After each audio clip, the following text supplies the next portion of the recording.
В това кратко видео ще ви покажа къде се намира вашия реферален линк. Влизате във вашия акаунт в Maybe Global и на екрана горе вдясно натискате на вашето име.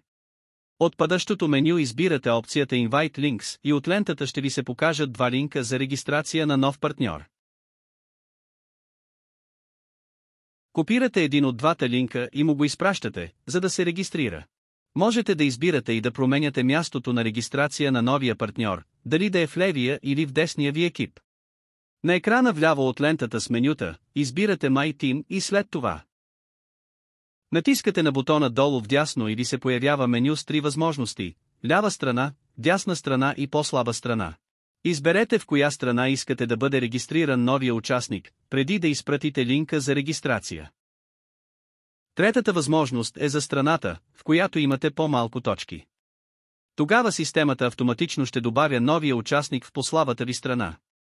Така ще се балансира вашата структура и ще получавате максимален бинарен бонус. Вие можете да регистрирате нов участник и директно от вашия акаунт. За това е необходимо да натиснете на бутон плюс отляво или отдясно във вашата структура и ще се появи меню за регистрация. Пожелавам ви успешен екип и добри приходи в Maybe Global.